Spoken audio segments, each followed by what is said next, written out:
warahmatullahi wabarakatuh. Wah. Halo semuanya, selamat datang di podcastnya anak komik. Gimana nih kabarnya teman-teman semua? Perkenalkan, saya Salsabila Rizkia, selaku host untuk acara podcast kali ini. Setelah kurang lebih 2 tahun lamanya, akhirnya komik melakukan acara podcast lagi nih dengan mengangkat tema lebih pentingnya organisasi atau kuliah. Kuliah atau organisasi adalah kedua hal yang sama-sama penting untuk mengasah skill, baik itu soft skill maupun hard skill.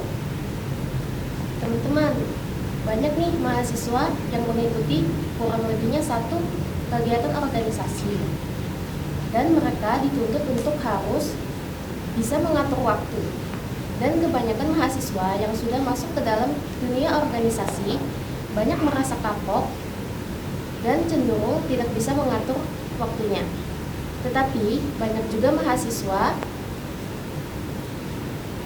yang tidak mengikuti organisasi sama sekali, karena menurut mereka itu hanya akan membuang waktu saja. Namun sebaliknya, mahasiswa yang mengikuti organisasi kebanyakan nongkrong di kafe dan tidak mendengarkan dosen saat mengajar. Menurut kalian lebih penting organisasi atau kuliah? Sekarang komik mengundang 2 narasumber dengan pemikiran yang berbeda nih. Yang pertama, siapa sih yang gak kenal dengan Presiden Mahasiswa Politeknik Negeri Balikpapan periode 2022 sampai dengan 2023, yaitu adalah Bang Fahrezal Raihan. Dan yang kedua, Mbak Baby Febriana Holik. Siapa sih Mbak Baby Febriana Holik? Dia adalah mahasiswa jurusan Teknik Sipil, program studi D4 TRK-JJ. Apa kabar nih Abang Mbak? Alhamdulillah baik. Alhamdulillah baik. Bang, kemarin kan ada acara closingnya Porsba. Bagaimana perasaan Abang dengan meriahnya acara kemarin, Bang? Alhamdulillah sih, alhamdulillah. Sebenarnya acara closing ini juga di luar dari ekspektasi teman-teman panitia Porsba gitu nah. Karena dalam 2 minggu terakhir, 1 minggu kita sempat cekcok dan miskom segala macam gitu. Namanya dinamika dalam berorganisasi gitu kan ya. Banyak pertimbangan yang kemudian mungkin acara closing itu nggak bakal bisa terlaksana gitu nah. Tapi pada akhirnya terus cekcok dan sebagainya, tapi kita tetap berpikir gimana sih kita cari jalan keluarnya di tengah kondisi kita yang mungkin dirasa lagi cekcok, lagi ya penuh dinamika. Akhirnya keluar solusi, keluar jalan keluar, dan pada akhirnya kita tetapkan di tanggal 26 kemarin kita adakan mini festival closing Porsbak yang ke-12, dan pada akhirnya alhamdulillahnya acara itu berjalan lancar, dan saya kira itu acara yang luar biasa gitu nah. Kayak gitu sih. Abang Rehan ini bisa dibilang mahasiswa sibuk, dan menurut pandangan Abang, lebih penting organisasi atau kuliah? Kalau dari saya secara pribadi, kedua variabel ini kayak nggak bisa dipisahkan gitu nah. Kayak gitu. Kita awal masuk, kita awal mendaftar, tujuan utama pasti kuliah gitu nah. Kita dituntut orang tua untuk bagaimana kuliah yang benar, kasih bangga orang tua, terus nilainya harus bagus. Tapi dalam seiring berjalannya waktu, kita di kampus mengenal bagaimana berorganisasi, bagaimana kemudian lika-liku dalam berorganisasi. Pada akhirnya kita punya 2 fokus, antara kuliah dan organisasi kayak gitu. Terus juga kalau ditanya mana penting antara kuliah dan organisasi, saya bilang dua-duanya itu penting kayak gitu. Dengan Mbak Bibi sebaliknya, Mbak Bibi ini adalah mahasiswa aktif di bidang akademik. Menurut Mbak Bibi, lebih penting kuliah atau organisasi? Kalau menurut saya tuh tergantung dari pribadi masing-masing ya. Kalau menurut saya, organisasi itu bagi saya tuh 3 hal. Organisasi itu ketertarikan dari orang, kebutuhan dari seseorang, kebiasaan dari seseorang. Kenapa saya bisa mikir begitu? seseorang pasti butuh daya tarik sebelum masuk organisasi. Nah, terus dari ketertarikan itu seseorang jadi terbiasa untuk ikut mulai dari SD, SMP, SMA, mungkin bahkan lanjut lagi di kuliah dan selalu seperti itu.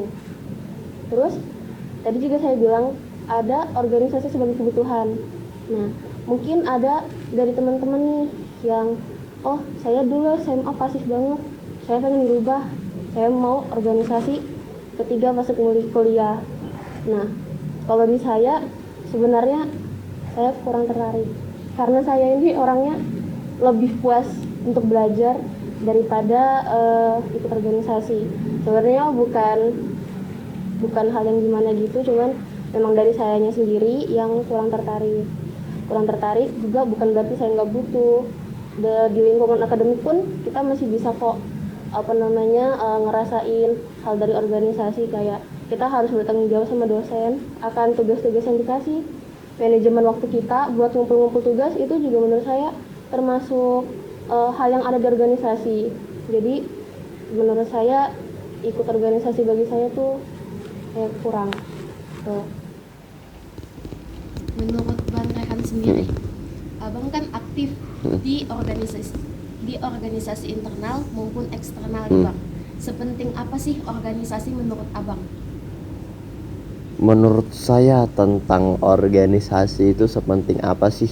Saya rasa penting banget gitu. Karena di situ saya belajar. Di sini saya juga merasakan bagaimana perubahan dalam diri gitu. Di sini saya juga merasakan apa yang menjadi potensi dalam diri saya itu bisa saya keluarkan gitu. Karena awalnya sebelum saya masuk kuliah pun saya bukan dari latar belakang berorganisasi gitu. Tapi pada akhirnya ketika saya masuk kuliah, saya sudah mulai berkecimpung di dalamnya dan mengenal organisasi, dan di situ saya belajar. Di situ saya merasakan bahwasanya ternyata dalam diri saya punya potensi yang cukup dan diharapin oleh orang banyak gitu. Karena itu yang saya rasakan selama ini dan pada akhirnya itu yang terus menjadi tekad saya untuk terus untuk berorganisasi, karena banyak dukungan gitu, dukungan dari orang sekitar, dan saya merasa bahwasanya kehadiranku, hasil prosesku ternyata dipercaya oleh orang lain gitu. Padahal dulu saya bukan apa-apa gitu. Saya cuma orang yang suka main game, cuma seneng rebahan dan begadang buat main game, terus berubah hampir 120 derajat gitu kan ya setelah mengenal organisasi dan kemudian dipercaya oleh orang banyak. Itu suatu hal yang membanggakan dan itu yang bisa saya pamerkan ke orang-orang kayak gitu. Bahasanya kayak gitu. Baik, untuk Mbak Bibi, banyak nih mahasiswa yang lebih mementingkan akademik seperti Mbak sendiri. Tadi bilangnya tidak tertarik dengan organisasi. Dan menurut Mbak, apakah Mbak kedepannya akan mengikuti organisasi atau akan tetap di akademik? Kebetulan kan syarat kita ikut TA itu harus ikut organisasi ya. Mungkin kedepannya saya akan berpikir mulai dari sekarang seperti mencari tahu lebih banyak lagi tentang UKM yang ada di Poltek ya. Nah, jadi saya bisa mungkin memilih salah satu dari UKM tersebut. Tapi untuk sekarang saya tetap lebih ke akademik karena saya lebih senang belajar ya. Saya selalu memaksimalkan ilmu yang saya dapat. Jadi saya benar-benar harus belajar. Kalau misalnya memang kedepannya saya harus ikut organisasi, tetap akademik yang selama ini saya tekun itu selalu saya prioritaskan gitu. Menurut Mbak, seperti apa sih akademik? Kita itu bukan mentingin akademiknya. Kalau menurut saya, akademik itu mungkin bagi seseorang kayak ngapain sih belajar terus, emang nggak capek apa? Sejak dari SD, SMP, SMA, walaupun TK kan kalian semua tuh belajar. Kenapa nggak berpuas-puas diri secara di kuliah ini kalian sambil organisasi, nyari relasi. Kalau menurut saya ilmu di akademik itu penting karena nanti kita kerja biarpun kita butuh yang namanya soft skill, paling enggak di dalam pikiran kita tuh sudah ada gitu. Nah, oh kita kerja di sini, ini yang saya kemarin pelajarin pas kuliah, untung saya dengerin dosen karena pada akhirnya saya ingat gitu. Terus kedepannya juga nggak mungkin kan ada orang kerja nggak ngerti apa-apa gitu kan, nggak mungkin. Jadi pasti selama kuliah itu paling nggak 40-50% dari apa yang kita pelajarin pasti keluar di dunia kerja. Dan selama itu juga kita harus bisa menyesuaikan diri, beradaptasi dengan apa yang kita punya selama ini. Baik Bang, dengan sibuknya Abang sekarang, apakah selama mengikuti organisasi ada kendala dalam akademik? Kalau kendala sendiri sih untuk sampai saat ini belum ada gitu, belum ada yang sampai saya mau di DOK dan sebagainya itu sampai situ belum ada, karena sampai saat ini saya tetap manajemen waktu saya dalam mungkin kesibukan saya dalam berorganisasi, saya tetap prioritaskan akademik gitu, tetap prioritaskan akademik. Dan saya rasa juga kan ya, kalau saya akumulatifkan IPK saya juga masih di 3 gitu, walaupun enggak 3 yang tinggi, tapi ya itu sudah jadi kebanggaan buat saya secara pribadi gitu, kayak gitu. Dan ya saya juga pun yang saya bilang tadi kan, saya didukung oleh sekitar saya gitu, di teman-teman sekelas saya gitu, sering ngingatin ketika ada jam kuliah atau ada tugas dan sebagainya. Oh Han, ini ada tugas nih kayak gini, ayo kerjain. Nah di situ proses akademik saya belajar gitu, proses prioritas dalam akademik saya di situ bekerja gitu. Ketika oh ternyata ada tugas nih dan deadline-nya itu mungkin hari Senin atau hari apa gitu kan ya, dan teman-teman saya juga ngingetin kadang tuh hamin sebelum deadline itu dikumpul kayak gitu. Jadi alhamdulillah nggak pernah mengganggu akademik dan juga nggak pernah mengganggu saya berorganisasi. Jadi alhamdulillah sampai saat ini itu masih balance gitu. Untuk Mbak Baby sendiri, kan dengan mengikuti organisasi ini kita bisa menambah relasi, kita juga bisa membentuk karakter diri agar kita bisa mengupgrade diri lebih baik lagi Mbak.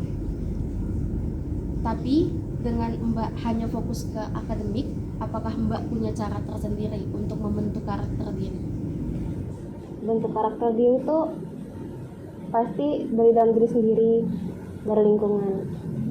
Kalau dari dalam diri sendiri itu ada kemauan untuk membentuk karakter yang baik dan menyesuaikan sama industri pekerjaan, pastinya tanpa disuruh pun diri ini sudah harus membentuk. Jadi tanpa disuruh orang, tanpa kita harus ngikut orang atau terpengaruh sama orang, kita itu harus punya pendirian sendiri untuk membentuk diri. Nah, dari pendirian itu dan pembentukan itu, seseorang pasti bakal punya karakter masing-masing. Dan setiap karakter orang tuh nggak mungkin sama, pasti unik. Dan di kuliah pun kita pasti membentuk karakter diri dengan kita selama jam pelajaran aktif, terus sopan santun sama dosen, sama teman, itu sudah jadi pembentukan diri yang baik. Secara kan nggak semua orang tuh kayak sama teman tuh bisa baik, atau karena berpikir oh kita teman sebaya, bahasanya mungkin kita kan nggak tahu hati orang bakal berkenan atau enggak. Jadi mulai dari situ pun, dari hal kecil itu pun sudah bisa membentuk diri kita sendiri tuh kayak apa sih. Kan yang menilai karakter seseorang tuh bukan orang itu sendiri ya, pasti lingkungan sekitar, entah itu teman, dosen, orang tua, atau orang lain yang ngelihat. Selama di mata orang kita baik, terus kita selalu berperilaku baik, itu sudah jadi bentuk dari perkembangan karakter yang membentuk diri gitu. Bang Rehan sendiri dengan sibuknya kegiatan Abang sekarang, apakah Abang punya kendala dalam memanajemen waktu? Untuk sampai saat ini ya, untuk persoalan manajemen waktu saya kira belum ada, bukan berarti pasti bakal ada gitu. Tapi alhamdulillahnya selama kurang lebih 2 tahun dari awal maba saya berorganisasi gitu kan ya, sampai hari ini belum ada persoalan tentang manajemen waktu. Karena pada saat berorganisasi pun kita banyak gitu mendapat kayak materi-materi tentang manajemen waktu dan sebagainya kayak gitu. Dan di situ saya benar-benar belajar gitu nah. Di situ saya benar-benar bagaimana saya bisa mengimplementasikan apa yang saya dapat dari hasil itu gitu nah. Dan hari ini saya terapkan gitu nah. Sampai saat ini saya terapkan kayak gitu nah, untuk memanajemen waktu saya gitu nah, dalam berorganisasi, dalam akademik, mungkin untuk sama keluarga juga, karena mungkin keluarga saya jauh gitu kan ya. Jadi memang agak susah untuk manage bolak-balik dengan penuh kesibukan gitu kan. Tapi dua hal ini alhamdulillah gak pernah bentrok gitu, gak pernah bentrok. Dan itu pun yang jadi motivasi saya gitu nah untuk jadi seorang pemimpin. Karena dengan saya jadi seorang pemimpin, saya bisa ngelola waktu saya secara keseluruhan gitu. Secara keorganisir saya bisa kelola itu semua, karena satu sisi saya seorang pemimpin di sini gitu nah, dan saya tahu gitu nah mana jamnya buat kuliah dan mana jamnya buat organisasi gitu. Jadi saya sudah bisa patok-patokin untuk hal-hal seperti itu kayak gitu. Menurut abang sendiri, apa benar kalau dengan kita sibuk berorganisasi itu adalah kunci kesuksesan ke depan? Kalau dibilang sibuk berorganisasi adalah kunci dari kesuksesan, saya bilang itu sebagian dari kunci kesuksesan gitu nah. Karena di organisasi kita banyak hal yang kita pelajari gitu, banyak orang yang kita kenal gitu nah, dari latar belakang dan mungkin dari jurusan atau dari fakultas yang berbeda gitu, dari universitas yang berbeda, dari politeknik yang berbeda gitu nah. Kita di situ banyak belajar gitu nah, bertemu dengan orang-orang yang saya kira orang hebat di kampusnya gitu nah, orang-orang hebat di kampusnya. Dan di organisasi kita juga mengerti gitu nah, dalam organisasi itu meningkatkan soft skill gitu ya, meningkatkan soft skill.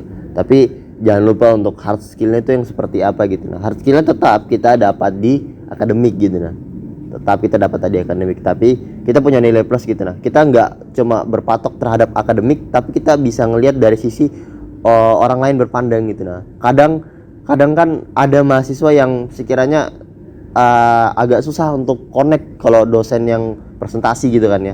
Ada dosen yang kurang connect untuk kalau ketika mengajar dia kurang paham, tapi karena dia berorganisasi dan mungkin kenal dengan seseorang yang berkompeten dalam bidangnya, dia bisa berdiskusi dengan santai di meja kopi gitu kan ya, sharing tentang akademik. Dan pada akhirnya kayak gini ternyata ada keuntungan dari hal seperti itu gitu nah. Ada keuntungan yang sekiranya kita bisa ambil jalan keluarnya gitu ketika kita berorganisasi. Ketika kita nggak paham sama apa yang ada di yang diajarkan dosen, kita bisa cari solusi ke mungkin senior yang memang berkompeten dalam bidangnya, dan kita bisa ajak diskusi dalam keadaan yang santai, dalam keadaan yang segelas kopi dan relax gitu nah, kayak gitu. Itu mungkin lebih enak untuk dicerna kayak gitu sih kalau dari saya. Menurut Mbak Baby sendiri, apakah dengan IPK tinggi itu membuat Anda puas di dunia kerja nanti? Enggak, karena orang kerja nggak ngelihat dari nilainya teman-teman, pasti ngeliat dari kualitas diri. Mau setinggi apapun IPK, mau kamu lulusan cum laude dapat nilai 4, dapat nilai 5, kalau kamu tetap minus di attitude, terus performanya kurang, tetap nggak ada yang mau nerima kerja.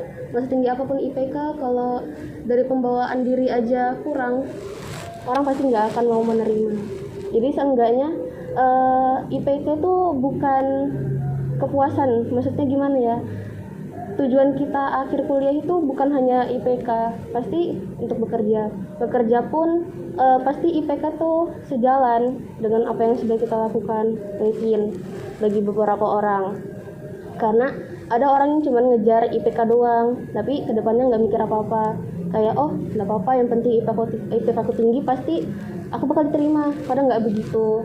Jadi seimbang gitu. Kita harus ngejar apa yang harus kita kejar sambil mengerti apa sih yang bakal kita gunakan atau yang harus kita peroleh ke depannya. Karena IPK aja nggak bakal cukup.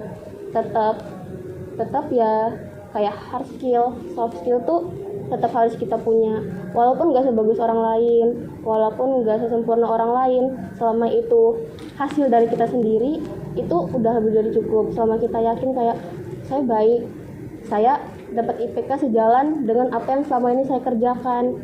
Jadi seharusnya kita nggak usah khawatir karena semua itu butuh proses, nggak ada yang instan. Jadi sambil kita membentuk diri, terus selalu menyesuaikan sama sekitar dan tetap teguh sama apa yang kita pegang, seharusnya kita nggak usah khawatir akan apapun gitu. Saya akhir-akhir ini lihat di media sosial Bang, bahwa untuk bersemangat berorganisasi itu sedang menurun. Menurut pandangan Abang sebagai pers mahasiswa nih, bagaimana sih untuk meningkatkan semangat berorganisasi? Kalau meningkat, mungkin ini PR buat teman-teman semua yang hari ini berorganisasi gitu, khususnya di internal kampus gitu. Teman-teman sadar bahwasanya value dalam berorganisasi ini kurang, nilai jual dan buat ketertarikan seseorang untuk berorganisasi itu kurang. Terus apa yang mau teman-teman lakukan gitu, apa yang mau teman-teman rubah gitu, apa yang membedakan kita yang sekarang dengan mereka yang dulu gitu, dengan orang-orang yang pada masanya itu wah semangat berorganisasi luar biasa gitu, semangat berorganisasi luar biasa. Tapi makin kesini kenapa makin menurun gitu, kenapa, ada apa gitu? Apakah ada penurunan kualitas dari kita secara pribadi, atau mungkin memang kita gagal dalam mengorientasikan dalam berorganisasi gitu, itu yang menjadi pertanyaan kayak gitu. Saya rasa hari ini teman-teman yang berorganisasi itu kurang dalam menjual atau value dalam bentuk organisasi itu masih saya rasa masih sangat-sangat kurang ya gitu, dalam mungkin memang kalau kita bicara secara definisi kan organisasi tempat wadah kita untuk berproses dan secara sistematis gitu, tapi kadang itu yang kemudian agak salah tafsir kayak gitu, sehingga kurang nilai jual yang kita berikan terhadap mahasiswa yang sekiranya yang akademis banget untuk tertarik terhadap organisasi, karena yang dibilang mbaknya sendiri, karena tidak ada ketertarikan hal itu gitu, karena kita tidak bisa menarik sesuatu hal yang diminati oleh seseorang kayak gitu, kan itu yang jadi prioritas utama kita gitu. Kalau semisal kita tidak bisa menjual ya gitu, ketika kita tidak bisa menjual dan menarik seseorang untuk berorganisasi gitu, berarti kita kan secara orientasi kan tanda kutip gagal gitu. Oke, mungkin dalam program kerja dan segini dalam program kerja kita sudah mengerjakan program kerja yang begitu banyak gitu, dan begitu hebatnya dan begitu meriahnya gitu. Tapi apakah cuma sampai situ? Apakah cuma berpatok terhadap program kerja? Kita harus memikirkan hal-hal yang lain gitu, hal-hal yang kemudian bisa menjadi ketertarikan kita, menjadi ketertarikan orang lain untuk join, untuk berorganisasi kayak gitu. Karena kalau kita cuma fokus terhadap peningkatan organisasi aja, tapi nggak meningkatkan jumlah kapasitas atau jumlah kuantitas dari organisasi sendiri, itu kan agak kurang kayak gitu. Makanya saya bilang kita harus merubah. Ini PR bersama gitu. Kita harus bisa merubah gitu. Kita harus melakukan sesuatu hal yang sekiranya memang itu bisa menjual dan bisa menambah daya tarik teman-teman yang mungkin memang bukan dari latar belakang berorganisasi menjadi suka berorganisasi dan akhirnya gabung untuk berorganisasi kayak gitu sih. Untuk Mbak Baby sendiri, sebelumnya ada disebutkan bahwa salah satu benefit dari mengikuti organisasi adalah mempunyai relasi yang luas. Apakah Mbak ada cara tersendiri untuk memperluas relasi untuk memudahkan diri ketika sudah terjun di dunia kerja nanti? relasi itu bisa dicari di mana aja kapan aja sih sebenarnya.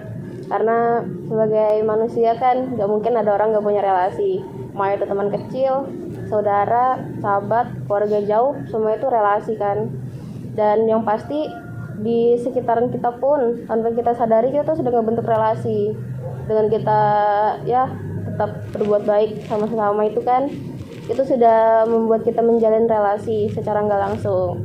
Untuk dunia kerja sendiri pasti kita masuk nanti kan memang bakal sendiri, apalagi dari segi akademis kelihatannya orang-orang yang akademis ini pasti ngebuat beberapa teman-teman pikir kayak kamu itu jadi orang introvert banget ya, kenapa sih nggak nyoba ikut ini ikut itu biar teman kamu banyak, jadi kamu nanti kerja nggak susah. Cuman tetap rezeki sudah diatur, rezeki itu pasti sudah diatur, dan orang-orang sekitar kita tuh juga pasti sudah ditentukan mana yang baik mana yang kurang baik, itu pasti bakal tersisih dengan sendirinya. Relasi itu bisa kita bentuk di mana aja, di lingkungan kerja pun kita tetap bisa bikin, walaupun enggak seluas teman-teman yang ikut organisasi, tapi tetap ketika kerja kita pasti bakal punya teman kerja. Kita nggak bakal kerja di satu tempat doang, kita bakal berproses, entah nanti kita berproses makin mundur atau makin maju, tapi kita pasti berpikir kalau kita tuh harus berpikir makin maju. Dengan kita semakin maju, kita pasti bakal membuka relasi kita sendiri. Kita nggak mungkin bekerja di satu tempat doang atau selamanya bekerja itu aja. Kan orang pasti punya rasa jenuh untuk mencoba hal yang baru. Gak ada kan ceritanya orang itu berpuluh-puluh tahun kerja gitu-gitu aja, temannya itu aja. Mungkin teman dekat iya, tapi teman kerja pasti bakal lebih banyak, karena dari perusahaan satu ke perusahaan dua mungkin orang-orangnya bakal berbeda, jadi kita bakal nambah lagi relasi. Mungkin dari satu jadi dua, nanti lama-lama jadi banyak seiring berjalannya waktu, dan kita itu tetap menjadi orang yang sama namun lebih berpikiran luas. Begitu sih kalau menurut saya. Menurut Mbak Dewi sendiri, keuntungan apa yang Mbak dapat dari berakademik? Ilmu sih, ilmu itu mahal kalau saya bilang. Kita belajar pakai uang, gak semua orang bisa sharing ilmu itu cuman kayak Masa bilang tadi kan, dengan kita berorganisasi kita kita pasti dapat ilmu dari senior, dari teman, dan itu tuh sudah jadi benefit yang lebih banget buat teman-teman yang ikut organisasi. Mungkin bagi kita yang di akademik bukannya pelit, cuman kita gak selamanya lebih paham akan semuanya, cuman tetap akademik itu yang kita dapat tetap ilmu pun pasti lama-kelamaan bakal bertambah, dan ilmu itu juga pasti gak dibagi cuman-cuman. Jarang orang bagi ilmu itu cuman-cuman. Kadang pun dosen ngomong, kalian tuh jangan terlalu terpaku sama apa yang di sini. Jadi akademik itu nggak melulu tentang ada di kampus. Kita sekarang bisa cari di buku. Kalau buku sudah mulai ketinggalan zaman, kita cari di internet. Jadi makin banyak ilmu yang kita dapat. Jadi secara akademis itu nggak hanya melulu dari dosen, tapi kan dosen mendorong kita buat nyari di internet, di artikel, di jurnal. Dengan begitu kita bisa dapat ilmu baru lagi, dan kita bisa diskusikan lagi ke teman-teman sesama akademis maupun organisasi, karena di lingkungan kuliah pun kita ada presentasi, kerja kelompok. Dari situ pun kita bisa saling berbagi informasi, terus ilmu begitu. Kalau dari saya. Menurut Abang sendiri, apakah akademik dan organisasi ini saling berkaitan? Jika iya, lalu keuntungan seperti apa yang didapatkan dari organisasi untuk akademik itu sendiri? Kalau saya bilang itu berkaitan gitu, antara organisasi dan akademik itu memang dua variabel yang nggak pernah bakal bisa dipisahkan kayak gitu. Karena ketika kita berorganisasi pasti orientasinya akademiknya juga kan. Gak mungkin kita fokus berorganisasi sehingga akademiknya hancur gitu nah. Terus buat apa kita berorganisasi tapi kalau akademiknya hancur gitu nah. Terus kemudian kalau ditanya benefitnya apa, pasti ketika kita maksudnya sukses dalam akademik dan sukses dalam berorganisasi, pasti jalan-jalan menuju kesuksesan itu terlihat gitu nah, sudah bisa diplanningkan gitu nah. Karena ya tadi ketika kita berorganisasi kita punya relasi yang luar biasa banyaknya gitu nah. Relasi yang begitu hebat, orang-orang yang hebat yang pernah kita temui pada saat kita berorganisasi gitu nah. Terus mereka juga melihat potensi yang kita miliki dalam berorganisasi oke, dalam akademik oke. Wah, ini bisa jadi tolak ukur untuk mungkin mereka merekrut kita gitu. Bukan kita yang nyari lagi, tapi orang-orang sudah bisa ngelihat gitu nah, potensial seperti apa sih yang dimiliki orang ini gitu nah. Karena dia sudah ngelihat gitu nah, oh dalam pada saat berorganisasi kayak gini. Terus pas dites juga, pas ilmu pengetahuannya juga luar biasa sekali gitu nah. Berarti kemungkinan besar dia bisa menjadi agensi saya nih, jadi bisa jadi partner kerja saya nih, karena saya sudah bisa lihat gitu nah pada saat dia berorganisasi dan juga pada saat akademik orang ini luar biasa gitu nah. Dan itu yang menjadi benefit yang saya kira dan saya lihat sendiri gitu nah, karena ketika saya melihat sosok senior saya gitu nah di teknik sipil juga, dia organisasinya luar biasa, terus akademiknya juga luar biasa gitu nah. Dan pada akhirnya dia nggak pusing untuk nyari kerjanya, tapi orang-orang yang coba untuk narik dia untuk gabung gitu nah. Dan itu yang sampai sekarang masih jadi inspirasi buat saya gitu nah, untuk terus berorganisasi dan tidak meninggalkan akademik gitu nah, dan tetap menjadi prioritas paling utama kayak gitu. Tidak terasa sudah di penghujung acara dan pertanyaannya sudah habis. Teman-teman, tadi pandangan abang mbaknya sangat menginspirasi kita semua, dan bisa disimpulkan bahwa organisasi dan kuliah ini sangat-sangat penting teman-teman. Jangan memandang remeh orang-orang yang tidak mengikuti organisasi. Jadi kita semua punya relasi dan bisa membentuk karakter diri itu dengan jalannya masing-masing. Sekian dari saya, kurang lebihnya mohon maaf. Bila ada kesalahan kata mohon dimaafkan, karena kesempurnaan hanyalah lagu Rizky Febian. Wassalamualaikum warahmatullahi wabarakatuh. Waalaikumsalam warahmatullahi wabarakatuh. Gitu ya.